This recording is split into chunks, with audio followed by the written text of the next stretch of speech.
Welcome, everyone. Welcome to What Keeps You Up at Night. My name is Carla Varola. Thank you so much for joining us on our second installment of a very important topic, uppermost in all key stakeholders' minds. What keeps you up at night? Well, we really focus in on the cybersecurity component of this. It's a very important area of the business. And we hope to enlighten our guests with nuggets of information on how to build that cybersecurity governance plan. And I'm not hosting this alone here. I have a wonderful colleague and dear friend of mine who co-hosts with me. It's Norman Levine. Thanks so much for joining us, Norman. We have an exciting. Carla, how are you? Good to see you virtually. Yeah. That's right. Likewise. So exciting times.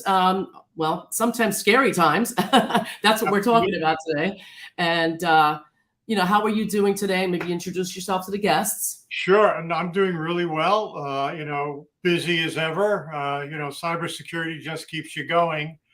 There is no stopping. It's what's going to hit next. So it really does keep you up at night when you wonder. And all of my friends out there that are CISOs and CIOs, they have those concerns. And truly, they are concerns. You have to be, you have to really worry about what's going on every minute of every day. I tell my friends who are CISOs, I said, ladies, gentlemen, there is not enough money on the planet for me to become a CISO. Don't want it, have no interest just because of the stress that's involved in a role like that. And speaking of, we have a terrific guest today. I mean, she is a good friend. She is brilliant. She's bright. She has done a lot of really incredible things from my perspective, and that's Renee Guttmann. Renee, welcome. Hi, Norm and Carla. Nice to be here, and everybody else for that matter. Yes, I guess a little hot where you are, huh? Down in the Panhandle. Well, I'm not in the Panhandle. I'm in northern Florida. Not quite as hot, but a little hot. Yes, definitely warm. So I've got my OJ with me. Cool. So Norm, I thought you were going to tell people that we've known each other 19 years. We I was have waiting for that because I had a line for you. Okay, well, we do. We know each other for 19 years. It's rather amazing how quickly time has gone by. Yeah, and my comment is we were already old when we met, so I've decided to age in the other direction. I like it. I love it. Thank you. Well, how long have I known Renee? I knew Renee when she was the CISO at Time Magazine, then went over to Time Warner Corporate, and then agonizingly, she finally accepted the role as CISO at Coca-Cola. She was not interested in it. See, I know all this stuff about Renee. But now you're going to have to I'm going to have to explain that, Norm, but keep going. Well, no, I mean, they made an offer that you couldn't refuse. So you went over to Coca-Cola, from there to Royal Caribbean. I never did get one of those free cruises, but oh, darn, it's okay. And then from Royal Caribbean over to Campbell's Soup. And so now you are an independent consultant and helping companies and people. It doesn't get better than that. You're right, Norm. And I'm going to have to make a note to explain. Let me explain the Coca-Cola thing before it lives on for too long. It becomes some kind of like rumor. We were living in New York at the time, and my daughter was about to enter high school. My son was accepted at Wake Forest University, which is about 4 hours from Atlanta. And it came down to if Coca-Cola made me the job, then I said, okay, I'm going to uproot my daughter, before she enters high school, and basically go with my son and to Atlanta, and that's what we did. And so many of my career decisions, just so you know, there's been just always this huge family factor in terms of what caused something to happen. So I mean, it's just a big part of, because to your point, Norm, it's such a big role. And it has to be not only right for you, but it has to be kind of right for your family, right? So, because it is such an all-consuming role. So anyway, I want to cut into that particular comment real quick. Well, I think too, I really do believe it takes a certain kind of personality to want to take that role on as Chief Information Security Officer. Because as as you heard me say earlier, there isn't enough money on this planet for me to take that role on any place. No interest, zero, because of all of the tension and the stress that's associated with it. And I think it's gotten worse over the years, not better. Well, let me step back then and say, when I first started, which was a long time ago, and we can talk about my career in a minute, but there were only 5 security vendors at RSA. Okay, 5. We had our pick of encryption, and two-factor identity or something like that. I mean, that was it. And so that's how long ago it was. And to say that I didn't think we would ever end up where we are today, well, that actually is not true, because I did believe we would end up in a place where everything that a human being can do, without getting caught, they're now basically doing it and they're not getting caught, because they're doing it electronically. And I have a degree in archaeology and anthropology, this, Norm. Right. So it always occurred to me that we would end up where we are today. So. Got it. And that's one reason I do love the role. On the flip side, it really is a people problem. Yes. Even when I think about some of the things that are going on today, I think, well, gosh, we really did think about that in 1995. It's coming out in a different way now. I'm just curious, Renee, what do you find is the resistance within the key stakeholders of any of these organizations, be they Coca-Cola or in any organization today? What do you feel is the resistance, I guess, to adopt that governance model?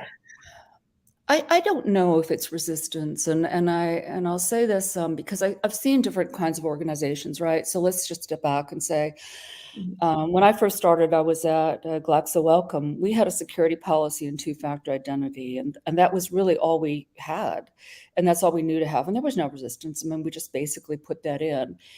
I then went to Gartner. I went to Capital One. I built their very first infrastructure to do online statements. And again, we just didn't know.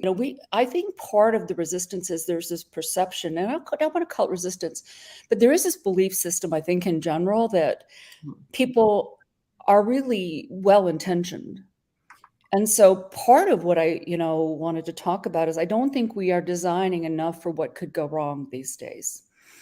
And I think that partially one of the reasons that I've been successful is that I've taken the time to think about what could go wrong. So what could go wrong, in a maritime cybersecurity setting at Royal Caribbean?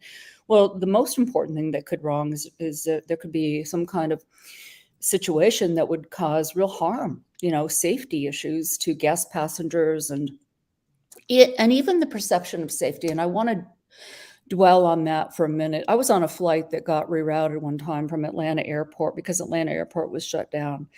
And we went to Tennessee, and the next day we got up and there was paper there. And they were that was the manifest. And I just wonder sometimes if we've gotten too comfortable and we're not spending enough time thinking about planning for it's, secure by design, right? And we used to talk about this back in the 90s, abuse cases. So this is everything that can go right. And then what could go wrong here? And that would be somebody trying to hack to get the credit card. And we would test for that. And now I just wonder if we really can predict, given everything we've been through, without looking like we're just wildly paranoid, what could really go wrong still. And I do think there are things that can still go wrong because of the crossover between what I'm going to call electronic IT security, which is what we used to call it, to cybersecurity. And it's got that huge intersection with safety, right? Just if I get in an elevator, am I going to get from A to B? That's even what I mean by perception of safety. You start seeing blinky lights on that thing and you're wondering, gosh, am I really going to get from like 1 to 20?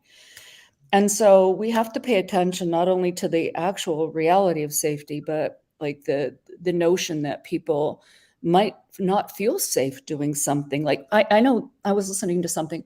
Somebody says, I don't know that I want some electronic device in my house. Well, is that really fact, or is that based on some perception of safety and people listening to? Anyway, I think we have to address both. Excellent. I think we do. Yeah, I know you recently had an experience. I know we're going to talk about it. I also want to just frame for the folks who have joined us. We're going to talk a little bit about, obviously, Renee's background, but real world examples she's going to talk about. And then maybe about 25, 30 minutes into this, we're going to ask some questions from the audience. But Renee, why don't you kind of share with us your most recent world time experience of something gone wrong, if you will. Yeah. And I posted about it and I took it down. I just, I felt uncomfortable after a while. So it's gone. But I posted about a situation, and it's really this last month that that a couple things just sort of went sideways. I took a car train from New Jersey to Florida. And apparently, and I say this because I have never seen anything about what happened, but there were 400 people on there, 200 cars, lots of elderly people, and then families. And apparently we hit some shopping carts. That's the apparent thing that happened, right? And it took out the underbelly of the train. And so the 14 hours turned to 30. They ran out of food, probably 12, no, actually, I'd say a good 15 hours before we got to the destination. People had no diapers. I mean, people didn't have their meds, and it got to the point where everybody was calling 911. And it was actually not a pretty situation. We eventually got to the destination and people got off, and I'm sure a lot of people forgot about it or tried to forget about it. The second thing that happened is I've moved. I've talked about this at the beginning, and my furniture somehow got rerouted to the Midwest. And so by the time I got it, there's lots of things that look like they took a round trip to the sun or something. They're not in good shape. And then the third thing that happened, and this is minor, okay, and I'm talking about first world problems because I think about how bad things really could get. But I lost my primary set of keys. I have an electronic car fob, and the backup wouldn't work because it wasn't synced to the car, and so they had to tow the car, and I was without the car for 5 days. While apparently it was being synced back to a system at the mothership, and my key was then reconnected to my car. And what this made me think of, it comes back to, I just take things for granted, now that when I turn on the water will start. When I turn on my lights will start. And I'm less inclined now to sort of just be that complacent. The second thing is, I think that on my car, I think that the thing that happened with my furniture was probably a mistake. Okay. I don't want to say that somebody, intentionally routed my furniture around the sun. But the third thing about my car is that I think that somebody just didn't think it through. Why would you not have a way to start your car other than having it towed? And I think about what would have happened if it, I'd broken down in the middle of the desert. I mean, there was just no way that apparently that they were going to be able to sync my key. But coming back to the first thing with the train, I started asking a lot of people about this. And I said, gosh, don't trains in other parts of the world go really fast? And by the way, there were 2 derailments, last week. And it made me think about, aren't we missing some kind of technology that these trains should be adopting? If we can have self-driving cars, like how is it that trains aren't able, to avoid this kind of thing? And I've talked to some people who've told me that there's technology, there's different ways that you could potentially tackle this, but there hasn't been, I guess, maybe the interest or the money or something. And now I'm starting to think that there's probably some things that we have yet to really develop and put into implementation and operate successfully in order for us to continue to feel safe in, whatever future world we create for ourselves. So I still think there's a huge amount of room for technology and for cybersecurity and even the emerging practice of what could go wrong, secure by design. Right. So what do you think is a common thread that I guess links those 3 incidences in terms of gaps? Like, what could we all be doing better? Well, when I started to think about it, I was really thinking about whose role, and this is a tricky one, okay, is it to really think through the intersection of cyber and safety? And this is a problem, and I've heard about it recently, that it's really, it can be no man's land unless it goes all the way to the executives. And I don't think it's the board's job But I'm wondering now if there's this is where, people talk about chief security officers, right? The people that own both physical and the people that own both cyber. Maybe that's the right approach to coming up with how to solve this, or to make a better connection there. But it feels like there are gaps, but I will tell you, having talked to cybersecurity people, to other CISOs about it, I don't think that fixing what I just talked about, that they necessarily see it in their purview. But I do think it's going to take a village to get solved. So let me give you another thought. I've always had governance committees at the companies that I've been part of, and the governance committees have been made up of people from the business, folks from chief security officers, so the physical side of the house, legal, privacy, finance, HR, marketing, manufacturing, if I've worked in manufacturing. So we've always had a blend of people that have been brought together. And the way that I think that I did it best, and it took me a few tries to the point where I actually think I did this better, is when we established the last governance committee. We actually had true executive support, like the executives all the way to the CEO said, yes, we really want this, we need this, we want you to report out, and on a quarterly basis. And in other times, those kinds of committees can be a bit of show and tell, and not really roll up, your shirt sleeves and really try to talk through an issue. But the last time we did a couple things. Not only did we try to talk through more of how we were really going to successfully tackle problems, but we also tried to prioritize risk. Like, did we think A was more important than B? So if we only had limited capacity, could we at least come up with a rational decision for why we would choose to work on something versus the other thing? And, I think that if you get that kind of blend of people, the last thing, which was, I believe now that you can't be part of an organization, whether you're in HR, finance, the controller, or marketing, and not go to a conference and have there be at least one session on security. And one of the things that I asked the people on the committee to do was to report back what they were seeing from their specific areas, So what was being discussed in the way of cyber at HR conferences, so that we could really understand, have a better holistic view of risk. Again, I didn't see it as my job or my team's job to be the only people, beating the bushes and saying, oh, this could go wrong or that could go wrong. I think there's the one, again, coming back to all the good things about being a CISO, I do think that there's much more buy-in from organizations and much more support. And maybe it's not everybody, because I'll talk about this in a minute, but I think there are enough executives, and all they really want to know is, is it real and what can be done? And they want to understand it on their terms, not on, your geeky language. I think, Carla, coming back to what you said, yes, in the beginning, there were some things that were hard to communicate to our executives. But I think that's actually part of the fun of being a CISO, is actually trying to figure out what is going to be the best way to communicate and message. And I will say to you that the best way to do that is to make sure that everybody that is a stakeholder in that risk is behind you, and they're not running from the doors, trying to disown you, saying, oh, no, she's making that up.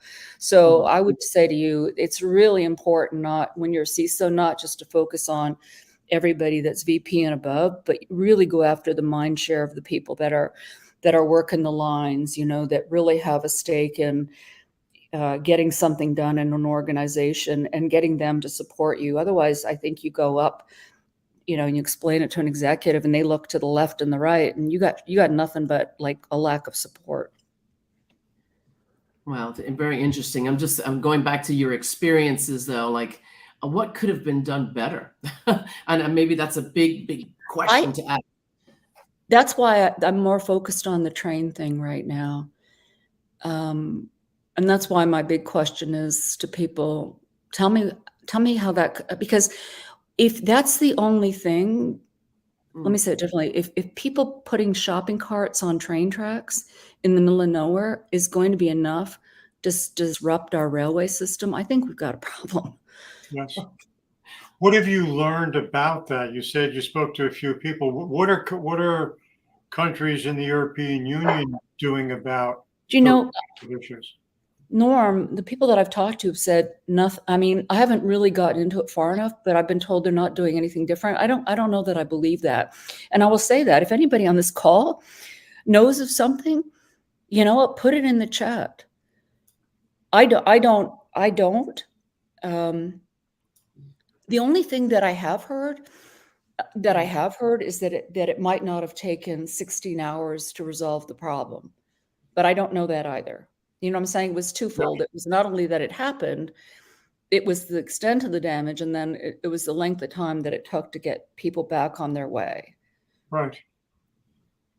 So I mean, obviously, 60, 70, 80 years ago, we had cow catchers on the fronts of engines. If there were cattle, that would remove them at a high speed. I mean, I find it incredulous, almost beyond belief, that a couple of shopping carts could take down an engine of that magnitude and size. That's the other thing, Norm. I did call the news channels to ask them to investigate, and I haven't got any takers yet for it. And I still think it needs an investigation. If nothing else, I even wonder if there was a police report put up. If it really did happen the way it said, there should be a police report, right? And then put out a reward for the people that are putting shopping carts on tracks. I don't know. Anyway, it's a bit of a digression, but it has led me to believe that, I think one of the things that makes me excited, because I want to flip gears, is that I do believe that I've been in the business long enough that I see things that I think that if we did this 30 years ago, it's probably not as effective today as it was back then. So I think that part of my new mission is that if I was the mother of some of these controls, then I get to retire them when I do. But I think there are some emerging better practices out there that I think folks and companies and should really start thinking about. I think that knowing, we had some very clear principles in some of the companies that I worked in to help us explain what we did. And one of our principles was understanding our global footprint. I think that's really hard. I think it's really hard for companies to understand the breadth and depth of not only who they have direct connections to, but if they've done a divestiture, do they know that all those assets were deprecated? So I think there's some really good pieces of hygiene that companies need to look at, some of the better technologies that are capable of addressing that. And one of them is understanding your attack surface. I also think we really need to start thinking a lot more about OT, manufacturing controls, healthcare controls, and ensuring that whatever it's going to take to get to a point where your surgery is not being canceled because the hospital has ransomware. Those are areas that go really high on my list. Again, I talk about like what would make something a higher risk than something else, and it would be that intersection to safety. And I think hospitals and healthcare and our water systems and our local governments, they need a little more help from maybe some of us that have, maybe a little more expertise in the space. And we need to start thinking about our entire, ecosystem. Yeah, you drove an earlier point about knowing how many, pieces, how many computer servers, whatever's in your ecosystem globally. And I would venture to say, I don't think there are many companies, if any at all, that have a complete count on those. If you're a large corporation, say 50, 60, 70,000 employees, I don't believe you have. And I think, we have to begin to work and look at those aspects so we have a better handle, because that's your attack surface if you're a black hat. Yeah, it is. And there's a couple reasons too. And I'm not even going to talk about shadow IT, Norm, but I did talk about divestitures and the fact that I think sometimes when you divest, there's these hanging chads that get left behind and nobody remembers them. But I'll just share my experience with manufacturing security and with maritime security. Those generally don't even report into IT. So you think about it, you've got a data center on a ship. You have to hope, and I can say that I know this is better than it used to be, that the IT team and the cyber team actually are well aware of the data center on the ship, and they're also well aware of all the other things that get put on a ship for either water or the satellite. So you've really got to partner with other members of your organization that traditionally have not really been that tight with IT. And by the same token, I don't think those risks were there. I think one of the things COVID did is it led to the instrumentation and basically because nobody could go into a plant or go somewhere because without quarantining, you had to really get a lot of things up on the internet so they could be remotely accessible in a shorter window of time. That makes sense. Yeah. So now at least I think the beginning of a better relationship with, OT, IT, manufacturing. I think that those things are happening now because there's really a lot more support needed from each other. Got it. Carl, I know you had a couple of questions for Renee. Yeah, definitely. So one of the first questions is, are you involved in cybersecurity within your organization? So maybe speak a little bit more about your background. Well, we know your historical background, but what you're doing today within cybersecurity. So right now, I am working with a company in Canada that is consulting, provides cybersecurity services to municipalities and hospitals and other medium-sized businesses, although they do work with larger companies. The other thing that I'm doing is I'm working with another company, I'm not going to mention their names, that is looking to develop what I'm going to call a better approach to a legacy problem and helping them with defining the problem, the value, how best to address it. One of my concerns, let me pivot for a second. I think that what has happened is that we actually do have a lot of technology. What we're missing right now is the ability to operate it successfully over time and really drive the value that we anticipated when we bought it. So I think that there's an increasing need for service organizations to really be the catchers of the solutions and the technology that people are implementing, especially when they're small, because they don't have the breadth, the capacity. They don't have the 15, 20, 500 people to support some of these big solutions. So I think that's another part of what I'm looking at is really what would be a better ecosystem. So I'm chatting people's ear off saying, look, could you actually skinny down part of that product or develop a skinnier version of that product so it would be more useful to a community college who has the same HVAC system that a big bank does. Does that make sense? But they don't have the ability to necessarily run the kind of thing or pay for the kind of thing that bigger institution can afford. So it comes back to norms and Carla, what we were talking about a bit last week, and so I pulled the article. It's about cybersecurity poverty, and this was a notion at RSA, and there was a speaker, and he basically said that he thought that it was really now incumbent upon us to make sure that everybody is above the cybersecurity poverty line, because the critical infrastructure, the financial services, healthcare, transportation, water, are really at risk if we don't start paying attention to maybe the have-nots that need cybersecurity as much as, the big financial institutions. And that's what I'm trying to build, and sort of, that's a bit of my soapbox right now, Carla, in terms of what I'm doing. It's really, A, consulting, and B, talking to companies and seeing how we can, either use their product, create an operating model that will support it, or even just create a skinny version of something that a smaller company can ingest. It's interesting you mentioned that because Walter Kerner. Walter is the CISO at the Fashion Institute of Technology in New York City. He does that very thing that you're talking about, Renee, because he doesn't have the funds to have his own staff, so he has to outsource. And that's how he can maintain an effective security environment, by doing it that route. So yes, that's the alternative. And more companies have to think about outsourcing as opposed to just trying to do it themselves, because they won't be effective.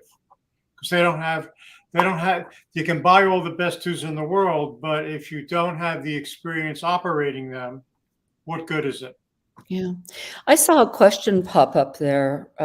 Norm, did you see it? How do smaller companies fund some of this? Yes.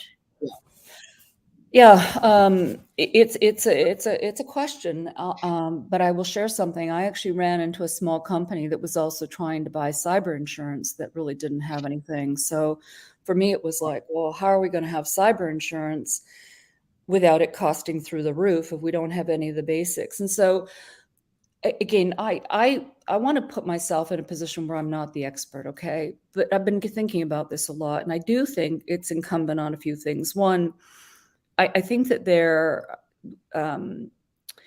we have to think about what are the really important controls. So it can't be everything, all right? And when I was at Gartner a long time ago, we used to have a conversation with ourselves, which is what did we think that companies would actually pay for security per person? And we landed on a number between 100 and 150. And so I think about it, and I think, okay, well, what would you really need, at a minimum? And I think MFA is multi-factor is one of them. I think something on your endpoint is part of it. Email filters, backups, having people that can actually respond to an event. So I do believe that it will be possible, or is possible, that we could create some kind of like pattern, okay, that was maybe a little bit unique. Again, if you had a lot of OT, maybe it's a skinny version of OT security that you use within your institution. But I do think, and I've talked to a few CISOs about it, about what would be that pattern. If you could almost take a cookie cutter, I know you can't do that, but if you could just almost take a cookie cutter and create some kind of shape and then just layer it on all these small companies at a cost that again, there has to be some reason, to buy something. And I say that only because that you have to get some value from it, but I don't think it has to be crazy money. All right. But the problem is the operations. When we were at Gartner, we used to say 10% of the cost of the product is the cost to acquire it. 90% is the cost to live with it and operate it. And so if you look at the end-to-end cost, then how do you create that ecosystem of services that also includes companies that will service well in an environment like that? And I think that's the ecosystem. And I don't know that it's completely there, but I have hope. And the reason I have hope is because when I was at big companies, there were a lot of smaller companies that I didn't know anything about. And now that I'm on this mission and I'm working with smaller companies, I'm finding there are a lot more companies that are in the space of solving the needs of medium companies at a cost that's much more manageable and reasonable and makes much more sense. So I think we're actually getting to a point where it will be better. It's going to need some tweaking. Well, so let's talk about that for a moment. My concerns when I think about more of the picture, not even globally, but here within the United States, is our electrical grid.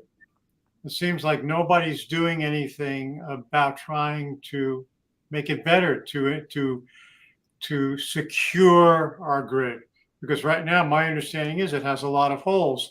I remember a couple of years ago, a friend of mine who is a white hat booked on his iPhone and showed me the controls to a power plant in Italy.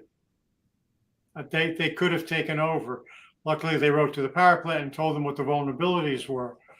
But, those are the kinds of concerns I have for us here in the United States, or taking over, the airports. Is that possible? I mean, how secure, are our air traffic controllers? Things like that. And I don't know what we're doing about that. I don't know if we even have a grading system. Yeah.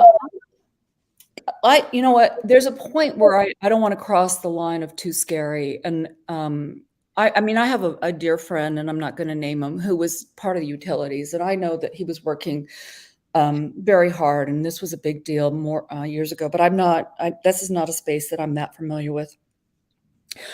I did hear a story, though, about the airlines. And I know most of the airline CISOs. And I heard a story actually where they are running joint tabletops because they have that joint infrastructure, right? Which is the Right. airport. Yep. And that I find very encouraging. When I say I don't know, I don't know. I don't know what they're doing, but I do know that I've heard that story. And that actually, I thought, wow, that's a great idea. That's something that, you could do at a cruise, port as well, because that's a shared infrastructure. So I am comforted by the idea that I think there are some really smart people thinking about, like, it's not just us, it's our partners. Like, they're actually thinking about the ecosystem. So to say that, it's doom and gloom, Norm, I don't know. The only thing I know about is that apparently a train can get, can have a problem because of two shopping carts. But this is the kind of thing I'm talking about is, and we've got to start thinking more about not only what can go wrong, but who do we need to partner with, and not try to go it alone. And that's what comforts me about the story that I heard about the airlines. Good. I That's have good to a hear. question. From the human element, right? Because I think that's an area that the cyber governance and security should hone in on as well, because I guess that's the weakest link. What could be done better, I guess, within organizations to educate that human element? Because we are the weakest link. Well, it goes back to what I was saying. I think that this is really a people problem. Yes.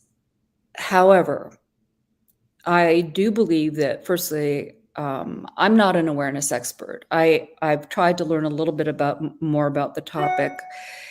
And somewhere I read that 15 minutes of awareness a month is actually better than whatever, some kind of boring campaign that you push people through once a year. And I have a lady that I know, a friend, and I've seen more of this showing up now, where the videos are a lot more entertaining, so they're not so silly.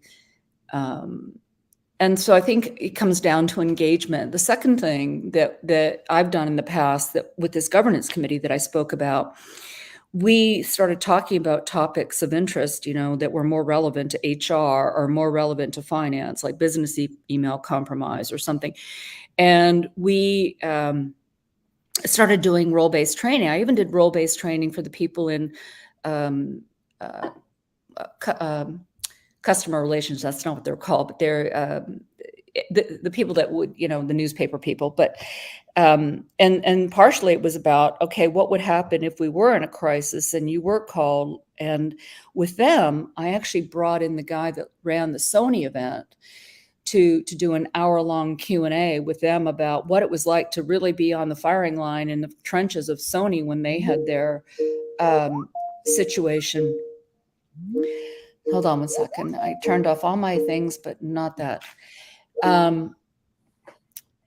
So I think it comes down to, like, what I'm going to call generic training, and then sort of really paying attention to the things that can be more focused, like business email compromise, and how the finance and the controller's office would potentially mitigate that risk.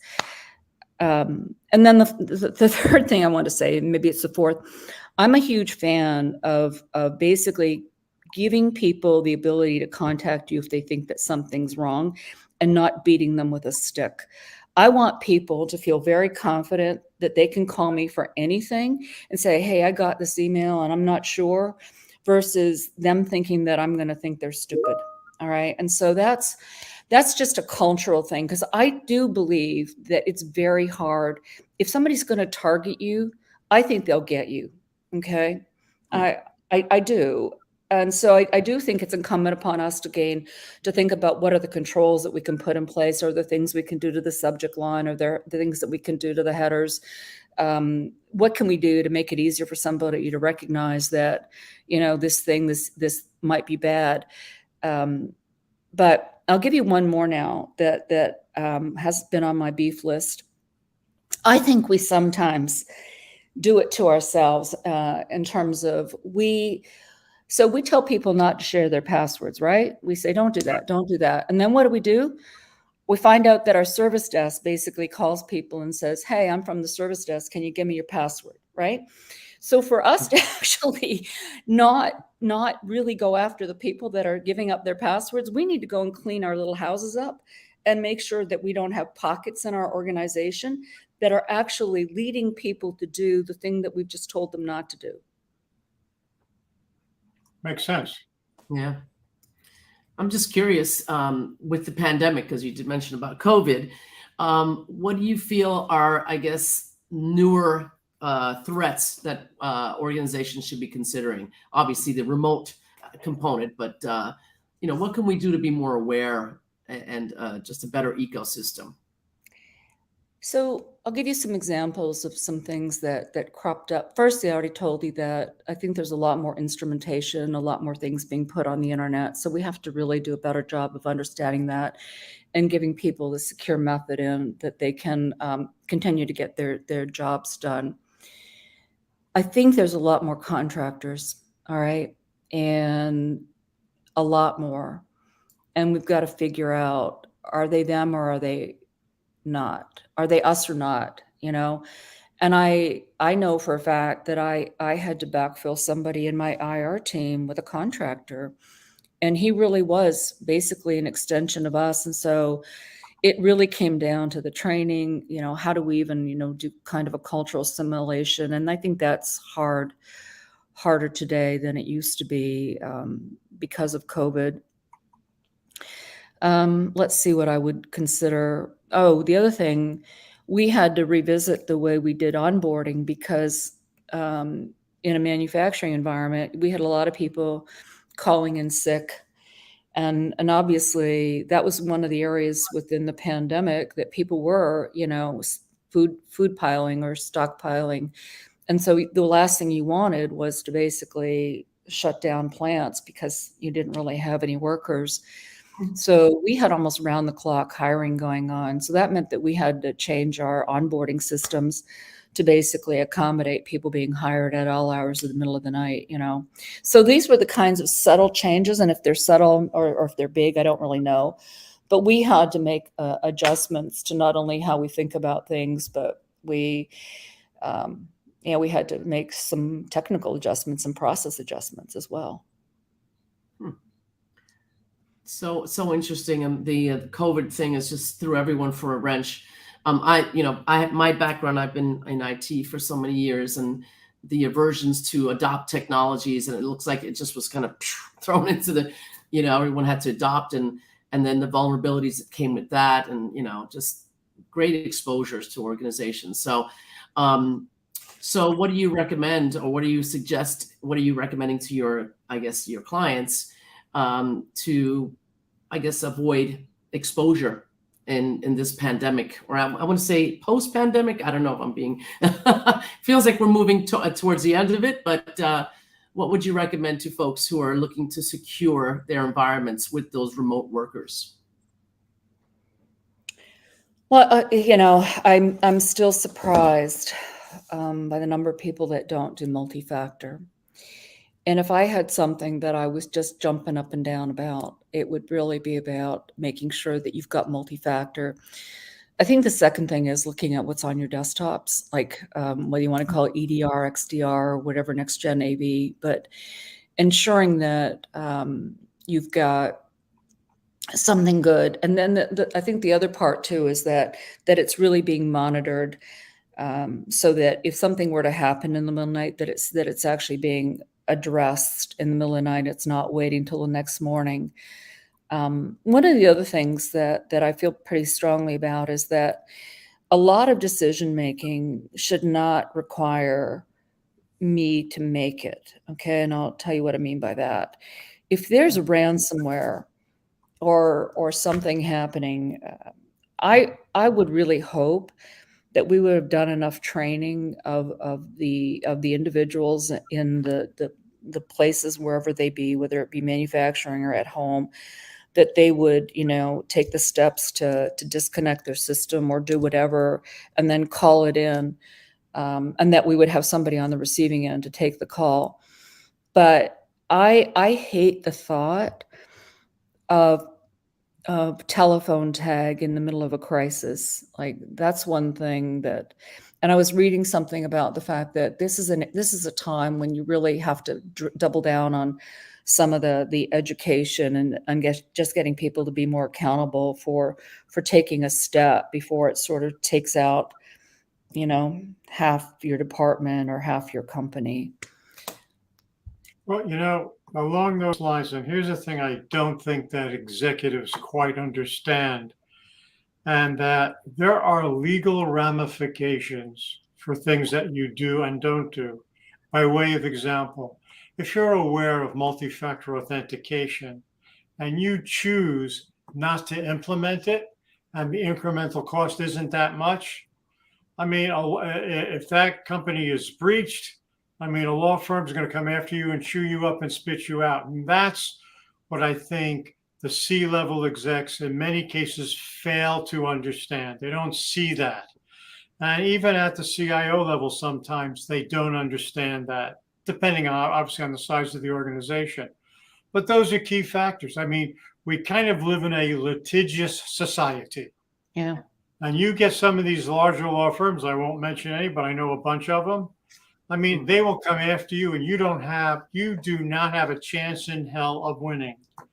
And that's why, to me, part of what we do in terms of security is to begin to understand the legal ramifications, to understand if you are bringing data in from the European Union, you better have contracts in place covering you for the distribution of that data here into the United States from the EU. It's not negotiable.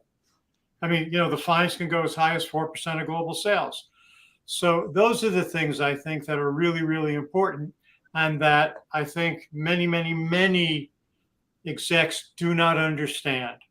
Or if they do it, they don't want to hear about it or know about it. How do we bridge that gap? That's the million-dollar question. How do you bridge the gap and get everyone on the same page? Well, I'll come back to, for me, multi-factor is not the same as, I'll give you a different way of looking at it. So credit card, PCI, right? Right. How long's that been around? 20 years? There's some people, Norm, that would prefer to pay the fine every month. Carla, $10,000 a month, rather than spend $1 million to go fix a machine. And frankly, I think credit card theft has gone out of vogue, but so maybe they made the right decision. I didn't really say that, but it comes down to people make these decisions, and they basically, all I care about is that's an informed decision, right? And that's a bit tricky, because if you're the one that has to be the person that has to tell the story to get everybody to understand what the possible consequences are. A couple things can happen. They can say, well, gosh, you didn't tell the story in such a way that I understood it, so therefore, really it was you're the problem. Or, there's any number of things that can go wrong on a complicated matter like GDPR. But on MFA, I don't see, this is where I don't want to put everything into the same bucket, because sometimes it feels like now you can solve nothing. MFA feels like something that should be doable. All right. And the reason why I say that, because the alternative, because I was looking at a policy, was something like a 16-character password. So MFA or 16-character password, MFA. Now I did hear Werner talk on one of your podcasts, about the fact that if we go to facial ID and the cop basically pulls you over and basically sticks your face in front of your phone and now he's into your phone. I don't know. I mean, that I haven't thought through that particular thing. I'm sure things Well, can still go wrong with MFA. In fact, we know they can, but like that just doesn't feel like that. That to me feels like a check. The GDPR feels like a decision. If that makes any sense. It does. It absolutely does. And yeah, I hear you loud and clear on that. But I think, to Walter's point and others that, you want to take the path of least resistance, but you want to do the best you can from an IT security perspective, depending on your budget. But you also need to make sure that all of your C-level individuals are informed about the ramifications of what they are doing or not doing. By way of example, you brought up PCI. So when I was at HBO, we had that little brick and mortar shop over on 6th Avenue and 42nd Street. And it was not PCI compliant. And I thought, hey, this is going to be easy. We'll be done in a couple of months. 15 months later, we finally became certified. 15 months for a little brick and mortar store. So to your point, it's not a trivial implementation at all, not even close. But, obviously with HBO and Time Warner, something they wanted done, so you do it. And we got it done. Well, that's why, Norm, there are things that I don't negotiate, and one of them is safety. And I will fall on my sword to communicate a potential safety risk. That for me is just a non-negotiable. The other stuff, yeah, I hear you, Norm, but and we actually did that. We actually created a list of 12 principles, and the only one that wasn't negotiable was that thing that was the impact to safety. Okay. The others were, okay, global footprint. If we have 80% of our knowledge, can we live with that? The safety part, I would fall on my sword every time. Sure, makes sense. Now, you talked about the consulting that you do, but there is something you left out, and that is you do mentoring. I do, and I love it. I'm so proud of some people that so I think there's 9 other CISOs, including me, and we're putting on a year-long course, and we have one course a month, and each of us have 2 mentees, a man and a woman, and I love it. To me, this is part of what I have to do now. I have to take a few little pieces of information or nuggets that I may have and make sure that I give them up and share them. But also that I find that I'm learning. I mean, this is what keeps me kind of on my toes. One of the guys works at a crypto firm. I don't know anything about crypto, Norm. Right. But anyway, so it's good. It's good for both of us, I hope. I'm saying it's good for me. I hope it's good for them. But understood. Well, hopefully it is. Knowing you, I'm sure it's good for them. But to your point, I think when you do things like that, it keeps you edgy. And that's really what it's all about for all of us. It's the constant learning. We think we know a lot, and we do, but there's something that we don't know. And I always tell people, what we don't know will bite us in the butt. Yeah. And that's what we need to cover. I think, if we wanted to end somewhere, it's about what are the kinds of things you look for when you're hiring.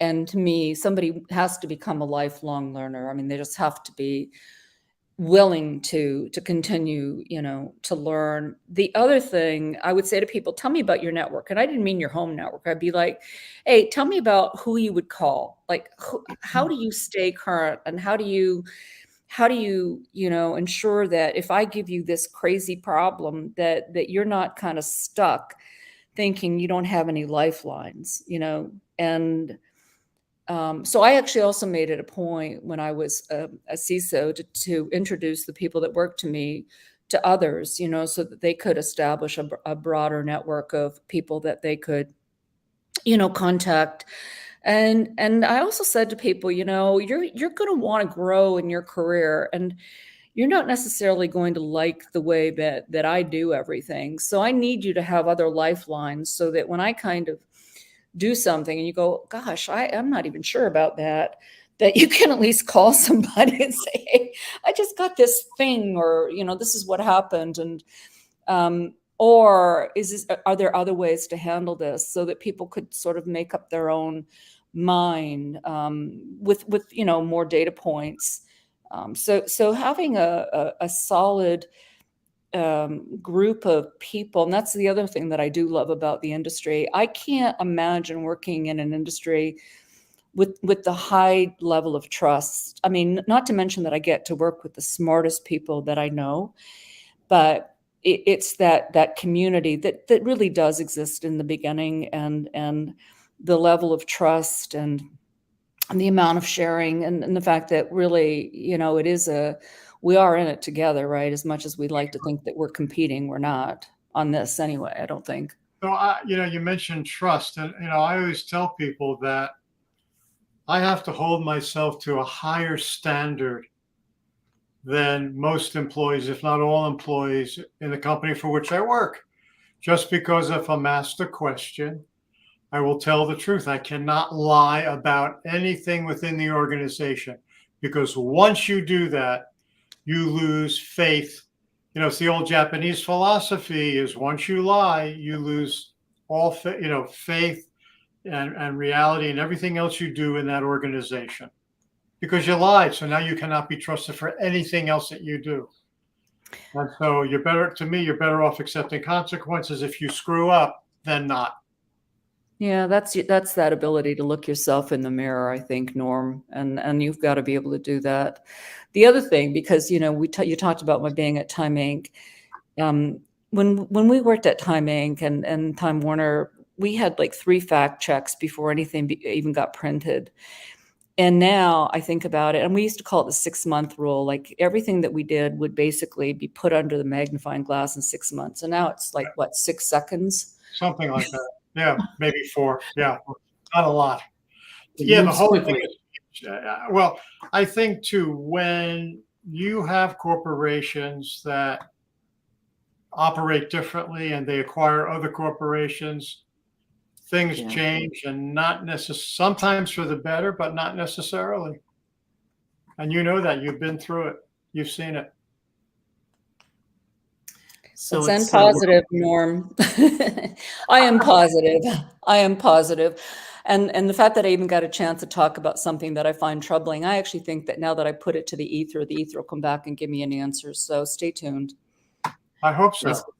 Yeah, we're coming to that hour mark. What final comments and thoughts would you like to leave us with, Renee? So the Renee's rule is, if you've got nothing better to do on a Friday afternoon, and even if you do, send 3 thank you notes to somebody who helped you that week. That's kind of interesting. I never thought about that. I like that rule. Yeah. I've left it everywhere on every podcast. Renee's rule. I like that. That's something we should adopt. So there you go. Agreed. Carla, do you have any final questions for Renee? No, I think she walked us through an interesting hour, and her ideology and thought process and experience is phenomenal. It was great to meet you, Renee. Nice being on the podcast. Thank you so much. Nice to speak with you and everybody that listened. Hope you have a good rest of day. Yeah, thank you. When I get to Florida, I promise to come visit. Okay. All right. So we'll be good. Thanks, everyone. Thanks for joining us. We'll see you in 1 month. It's the first Wednesday of every month. And please look for us on What Keeps You Up at Night. All the best. Thank you. Bye. Bye. Bye-bye.